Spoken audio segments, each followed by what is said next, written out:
Inabsuelto ng Sandigan Bayan sa kasong plunder kaugnay sa Priority Development Assistance Fund o PDAF scam si Senador Jinggoy Estrada. Inatulan naman siyang guilty sa isang count ng bribery at dalawang counts ng indirect bribery. Kaugnay niya makapanamin natin si Senador Estrada. Magandang umaga po, Senador. Igal at sa lahat po ng nanonood at nakikinig. Good morning. Opo. Absuelto kayo sa plunder pero hindi sa bribery at indirect bribery. Nagulat ka ba dun sa impormasyon ng bribery? Well, totoo lang, Igan, na talagang nakakagulat nga. Dahil sa information sheet, bago ako kinasukan, siyempre sasabihin sa akin kung ano yung mga kasong pinaratang nila sa akin. At dun sa information sheet, plunder lang yung nakalagay. Kaya doon ko dinipensahan yung aking sarili.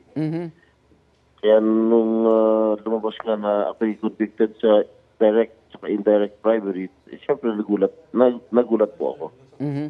Sa tingin nyo ba makatarungan po yung naging hatol sa inyo ng Sandigan Bayan 5th Division, Senador? Well, hindi ko po masasabi dahil hindi ko pa hanggat ngayon dahil 400 pages yung decision, hindi ko pa nababasa yung kabuang decision. Pero inatasan ko na po yung aking mga abogado na gawin po lahat ng mga legal remedies o legal options na available po sa akin para makapag-file na po ng motion for reconsideration sa Sandigan Bayan. So ano po susunod yung hakbang? Kasi dun sa dalawang kaso, perpetual disqualification from office at habang buhay na rin daw po kayong aalisan ng karapatang makaboto, Senador. Well, iyan po ang nakalagay sa decision pero wala po noon pinal doon. Opo. That is not yet final and executory dahil marami pa naman options na available sa akin. Opo. Motion for reconsideration. Kung di naman ay i-action po namin sa sa Supreme Court. Okay. Opo. Pero yung posisyon nyo ngayon bilang senador, hindi ho maapektuhan yun? Hindi po maapektuhan niya. Okay. Ako'y manindihan pa rin bilang inyong senator. Okay. Sabi po noon ni dating Justice Secretary Laila De Lima, posibleng i-convict pa rin kayo sa plunder kung iaakyat sa Korte Suprema ang kaso. Hindi tayo pamilyar sa mga legal na proseso na yan. Anong masasabi niyo po? Reaction? Alam niyo, ayoko nang patulan yung sinasabi ni Senator Laila kasi sinabi niya na malakas daw yung kanyang ebidensya nung siya Justice Secretary laban sa amin tatlong senador. Kung talagang malakas yung ebidensya laban sa amin, bakit kinatigan ng Sandigan Bayan? Okay. Ibig sabihin, talagang deep inside her, talagang muliti ka lang talaga siya. Okay.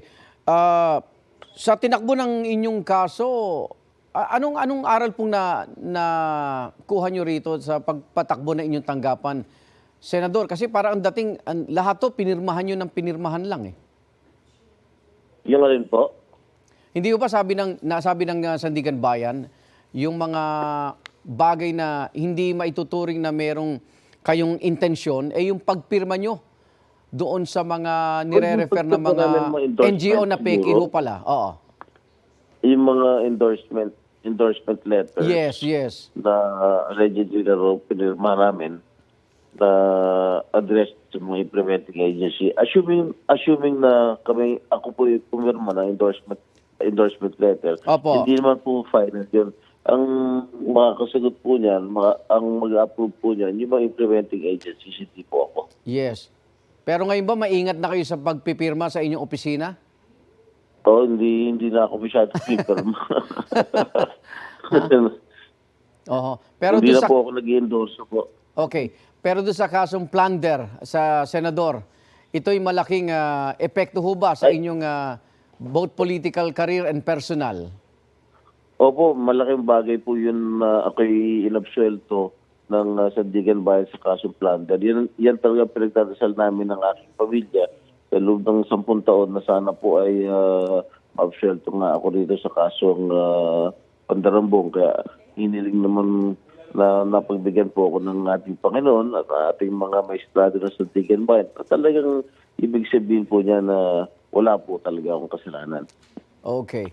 Maraming salamat po sa panayam, Senador Jinggoy Estrada. Ingat po kayo. Maraming salamat, Igan. Igan, mauna ka sa mga balita. Mag-subscribe sa GMA Integrated News sa YouTube. Sa mga kapuso abroad, subaybayan nyo kami sa GMA Pinoy TV at sa www.gmanews.tv.